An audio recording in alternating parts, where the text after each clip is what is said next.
The Adventures of Tom Sawyer, by Mark Twain. To my wife, this book is affectionately dedicated. Preface. Most of the adventures recorded in this book really occurred. One or two were experiences of my own, the rest those of boys who were schoolmates of mine. Huck Finn is drawn from life, Tom Sawyer also, but not from an individual. He is a combination of the characteristics of three boys whom I knew, and therefore belongs to the composite order of architecture. The odd superstitions touched upon were all prevalent among children and slaves in the West at the period of this story, that is to say 30 or 40 years ago. Although my book is intended mainly for the entertainment of boys and girls, I hope it will not be shunned by men and women on that account, for part of my plan has been to try to pleasantly remind adults of what they once were themselves, and of how they felt and thought and talked, and what queer enterprises they sometimes engaged in. The Author. Hartford, 1876. Chapter 1. Tom. No answer. Tom. No answer. What's gone with that boy, I wonder? You, Tom! No answer. The old lady pulled her spectacles down and looked over them about the room. Then she put them up and looked out under them. She seldom or never looked through them for so small a thing as a boy. They were her state pair, the pride of her heart, and were built for style, not service.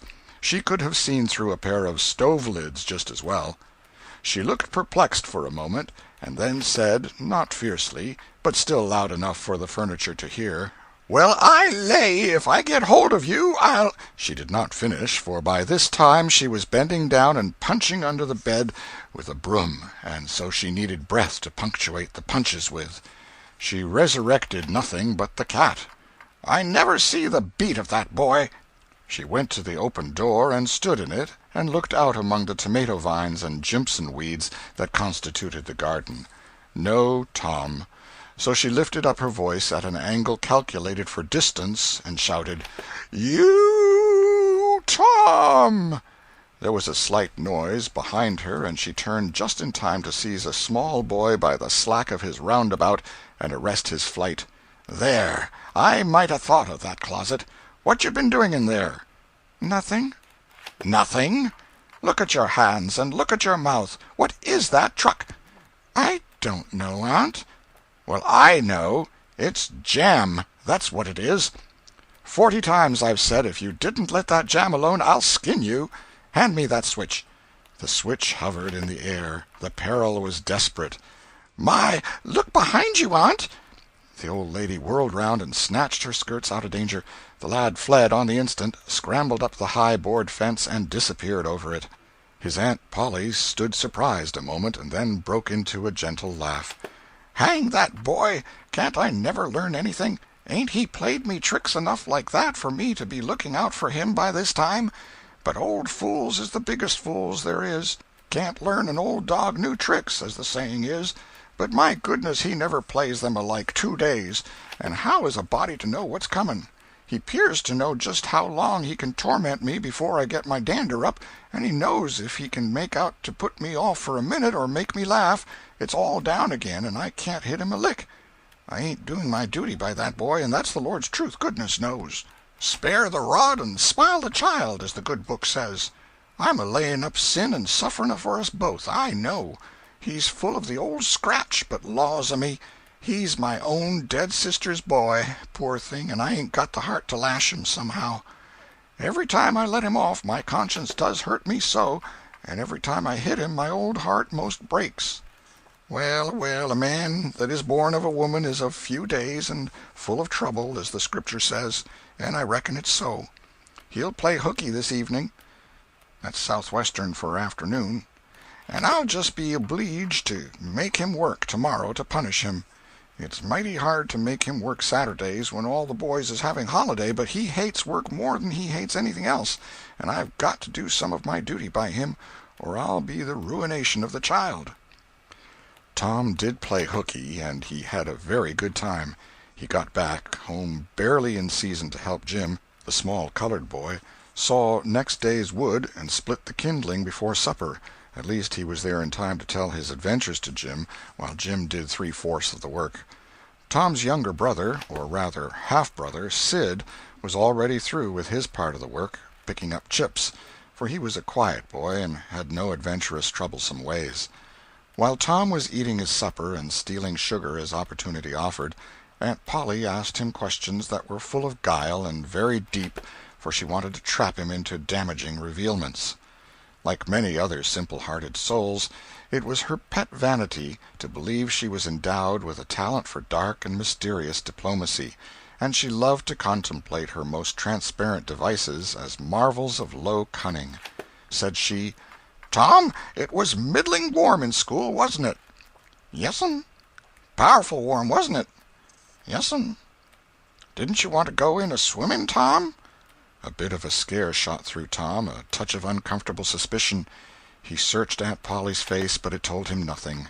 So he said, "No'm, well, not very much." The old lady reached out her hand and felt Tom's shirt, and said, "But you ain't too warm now, though." And it flattered her to reflect that she had discovered that the shirt was dry without anybody knowing that was what she had in her mind. But in spite of her, Tom knew where the wind lay now, so he forestalled what might be the next move. "Some of us pumped on our heads. Mine's damp yet, see?" Aunt Polly was vexed to think she had overlooked that bit of circumstantial evidence and missed a trick. Then she had a new inspiration. "Tom, you didn't have to undo your shirt collar where I sewed it, to pump on your head, did you? Unbutton your jacket." The trouble vanished out of Tom's face. He opened his jacket. His shirt collar was securely sewed. "Bother! Well, go 'long with you. I'd made sure you'd played hooky and been a-swimming, but I forgive you, Tom. I reckon you're a kind of singed cat, as the saying is, better'n you look, this time." She was half sorry her sagacity had miscarried, and half glad that Tom had stumbled into obedient conduct for once. But Sidney said, "Well, now if I didn't think you sewed his collar with white thread, but it's black." "Why, I did sew it with white, Tom." But Tom did not wait for the rest. As he went out the door, he said, "Siddy, I'll lick you for that." In a safe place Tom examined two large needles, which were thrust into the lapels of his jacket, and had thread bound about them. One needle carried white thread, and the other black. He said, "She'd never noticed if it hadn't been for Sid. Confound it! Sometimes she sews it with white, and sometimes she sews it with black. I wish to Jiminy she'd stick to one or t'other. I can't keep the run of 'em. But I bet I'll learn Sid for that. I'll learn him." He was not the model boy of the village. He knew the model boy very well, though, and loathed him. Within 2 minutes, or even less, he had forgotten all his troubles. Not because his troubles were one whit less heavy and bitter to him than a man's are to a man, but because a new and powerful interest bore them down and drove them out of his mind for the time, just as men's misfortunes are forgotten in the excitement of new enterprises. This new interest was a valued novelty in whistling, which he had just acquired from a negro, and he was suffering to practice it undisturbed.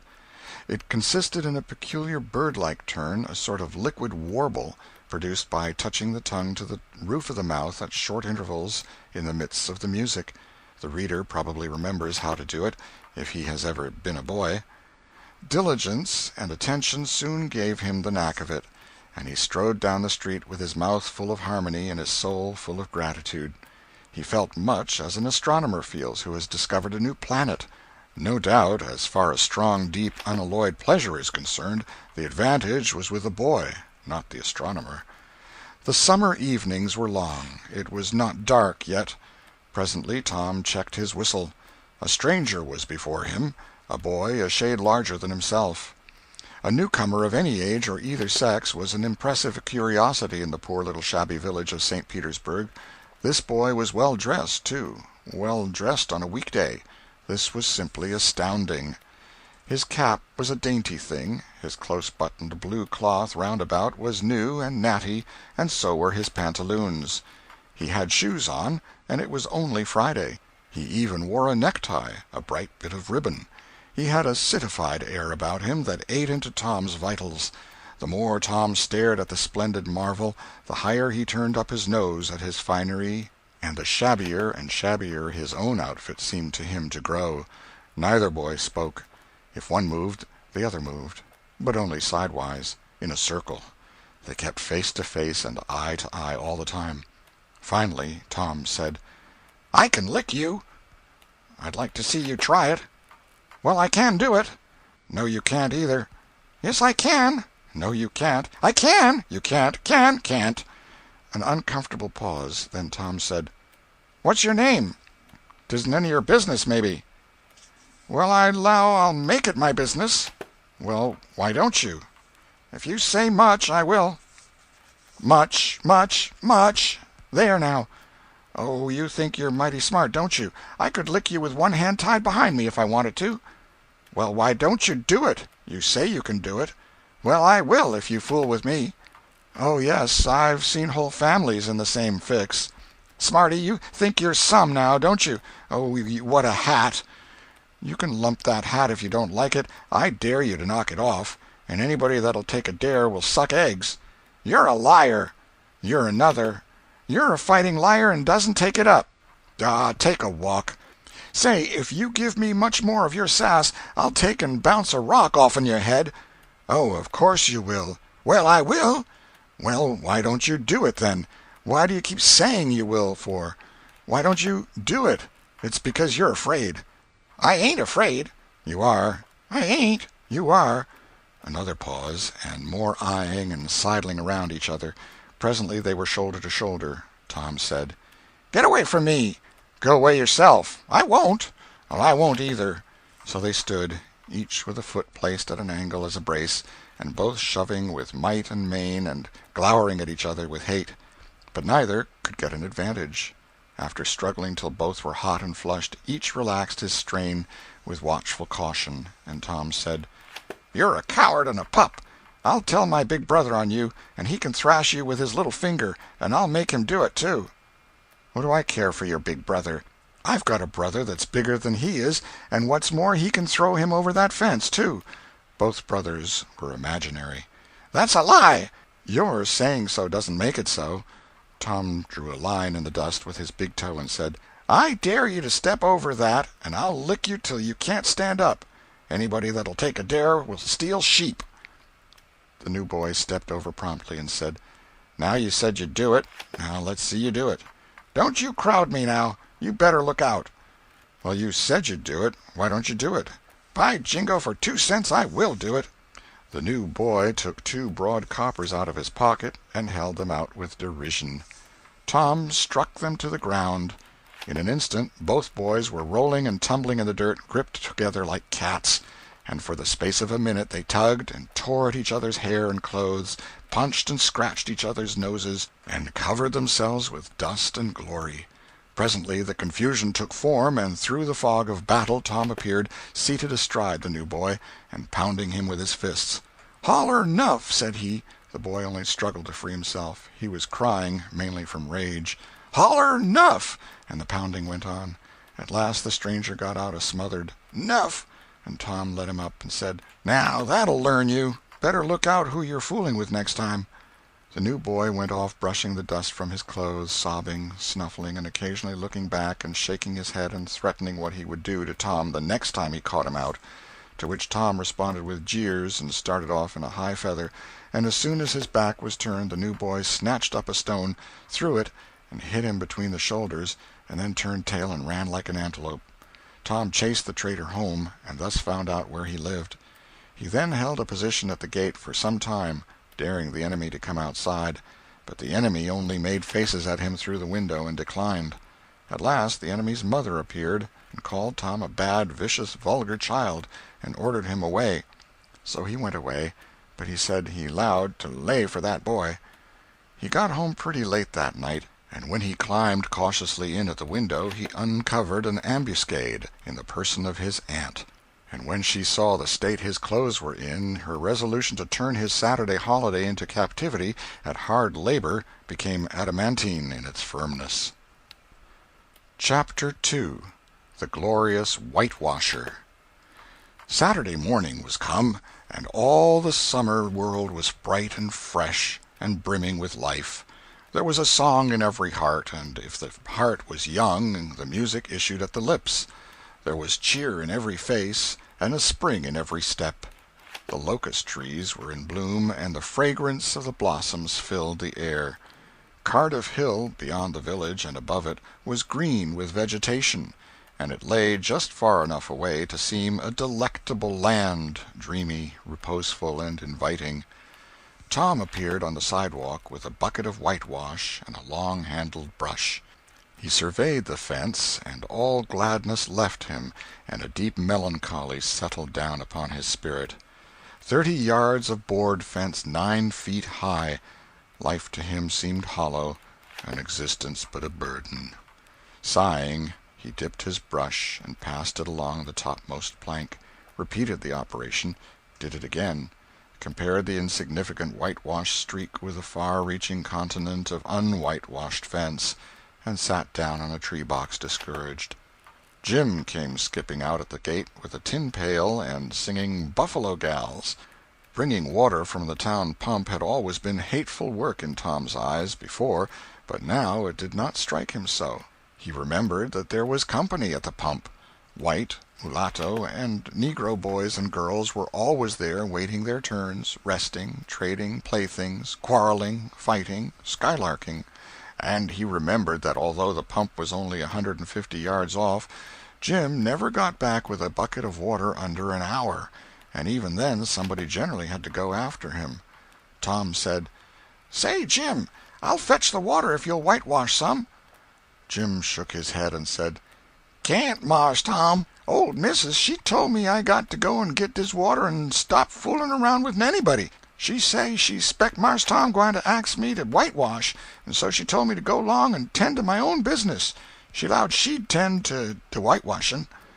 "Oh, never mind what she said, Jim. That's the way she always talks. Gimme the bucket. I won't be gone only a minute. She won't ever know." "Oh, I dasn't, Mars Tom. Ole missus she'd take and tar de head off'n me. 'Deed she would." She never licks anybody. Whacks 'em over the head with her thimble, and who cares for that, I'd like to know. She talks awful, but talk don't hurt. Anyways, it don't if she don't cry. Jim, I'll give you a marvel. I'll give you a white alley." Jim began to waver. "White alley, Jim, and it's a bully taw." "My, that's a mighty gay marvel, I tell you. But, Mars Tom, I's powerful 'fraid of ole missus. And besides, if you will, I'll show you my sore toe." Jim was only human. This attraction was too much for him. He put down his pail, took the white alley, and bent over the toe with absorbing interest while the bandage was being unwound. In another moment he was flying down the street with his pail and a tingling rear. Tom was whitewashing with vigor, and Aunt Polly was retiring from the field with a slipper in her hand and triumph in her eye. But Tom's energy did not last. He began to think of the fun he had planned for this day, and his sorrows multiplied. Soon the free boys would come tripping along on all sorts of delicious expeditions, and they would make a world of fun of him for having to work. The very thought of it burnt him like fire. He got out his worldly wealth and examined it. Bits of toys, marbles, and trash. Enough to buy an exchange of work, maybe, but not half enough to buy so much as half an hour of pure freedom. So he returned his straitened means to his pocket and gave up the idea of trying to buy the boys. At this dark and hopeless moment an inspiration burst upon him, nothing less than a great, magnificent inspiration. He took up his brush and went tranquilly to work. Ben Rogers hove in sight presently, the very boy of all boys, whose ridicule he had been dreading.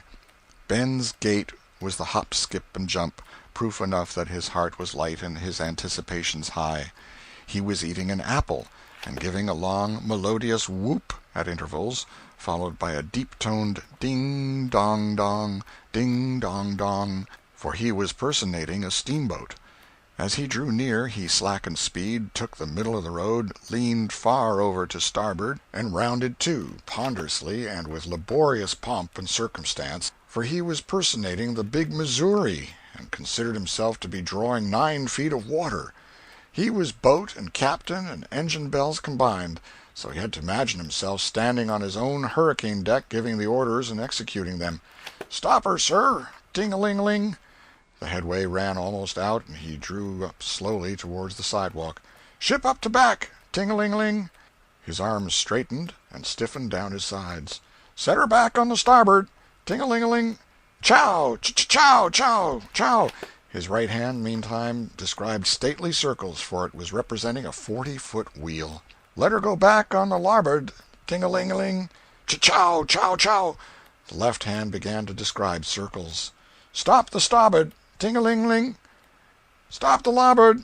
Come ahead on the starboard. Stop her. Let her outside. Turn her over slow. Ting-a-ling. Chow! Chow! Chow! Get out that headline. Lively now. Come out of there with your spring line. What are you about there? Take up a turn in that stump with the bright of it. Stand by that stage. Now let her go. Done with the engine, sir. Ting-a-ling-ling. Sht! Sht! Sht! Trying the gauge cocks. Tom went on whitewashing, paid no attention to the steamboat. Ben stared a moment and then said, Hi-yi! You're up a stump, ain't you? No answer. Tom surveyed his last touch with the eye of an artist. Then he gave his brush another gentle sweep and surveyed the result as before. Ben ranged up alongside of him. Tom's mouth watered for the apple, but he stuck to his work. Ben said, Hello, old chap. You got to work, hey? Tom wheeled suddenly and said, Why, it's you, Ben. I weren't noticing. Say, I'm going in a swimming. I am. Don't you wish you could? But of course you'd rather work, wouldn't you? Course you would. Tom contemplated the boy a bit and said, What do you call work? Why, ain't that work? Tom resumed his whitewashing and answered carelessly, Well, maybe it is and maybe it ain't. All I know is it suits Tom Sawyer. Oh, come now, you don't mean to let on that like you like that. The brush continued to move. Like it? Well, I don't see why I oughtn't to like it. Does a boy get a chance to whitewash a fence every day? That put the thing in a new light. Ben stopped nibbling his apple. Tom swept his brush daintily back and forth, stepped back to note the effect, added a touch here and there, criticized the effect again. Ben, watching every move and getting more and more interested, more and more absorbed. Presently he said, Say, Tom, let me whitewash a little. Tom considered, was about to consent, but he altered his mind. No, I reckon it wouldn't hardly do, Ben. You see, Aunt Polly's awful particular about this fence, right here on the street, you know. But if it was the back fence, I wouldn't mind, and she wouldn't. Yes, she's awful particular about this fence. It's got to be done very careful. I reckon there ain't one boy in 1,000, maybe 2,000, that can do it the way it's got to be done. No, is that so? Oh, come now, let me just try. Only just a little. I'd let you if you was me, Tom. Ben, I'd like to, honest Injun, but Aunt Polly, well, Jim wanted to do it, but she wouldn't let him. Sid wanted to do it, and she wouldn't let Sid. Now, don't you see how I'm fixed? If you was to tackle this fence and anything was to happen to it, oh, shucks, I'll be just as careful. Now let me try. Say, I'll give you the core of my apple. Well, here. No, Ben, no, now don't. I'm afeard. I'll give you all of it. Tom gave up the brush with reluctance in his face, but alacrity in his heart. And while the late steamer Big Missouri worked and sweated in the sun, the retired artist sat on a barrel in the shade close by, dangled his legs, munched his apple, and planned the slaughter of more innocents. There was no lack of material. Boys happened along every little while. They came to jeer, but remained to whitewash. By the time Ben was fagged out, Tom had traded the next chance to Billy Fisher for a kite in good repair, and when he played out, Johnny Miller bought in for a dead rat and a string to swing it with, and so on, hour after hour. And when the middle of the afternoon came, from being a poor poverty-stricken boy in the morning, Tom was literally rolling in wealth. He had, beside the things before mentioned, 12 marbles, part of a jew's harp, a piece of blue bottle-glass to look through, a spool cannon, a key that wouldn't unlock anything, a fragment of chalk, a glass stopper of a decanter, a tin soldier, a couple of tadpoles, 6 firecrackers, a kitten with only one eye, a brass doorknob, a dog collar, but no dog, the handle of a knife, 4 pieces of orange peel, and a dilapidated old window-sash. He had had a nice, good, idle time all the while, plenty of company, and the fence had had 3 coats of whitewash on it.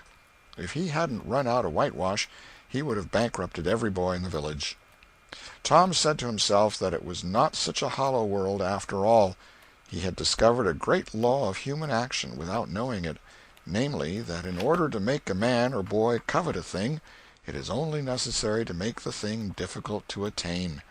If he had been a great and wise philosopher, like the writer of this book, he would now have comprehended that work consists of whatever a body is obliged to do, and that play consists of whatever a body is not obliged to do. And this would help him to understand why constructing artificial flowers or performing on a treadmill is work, while rolling 10-pins or climbing Mont Blanc is only amusement. There are wealthy gentlemen in England who drive 4-horse passenger coaches 20 or 30 miles on a daily line in the summer because the privilege costs them considerable money. But if they were offered wages for the service, that would turn it into work, and then they would resign. The boy mused a while over the substantial change which had taken place in his worldly circumstances, and then wended toward headquarters to report. The end of Chapter 2.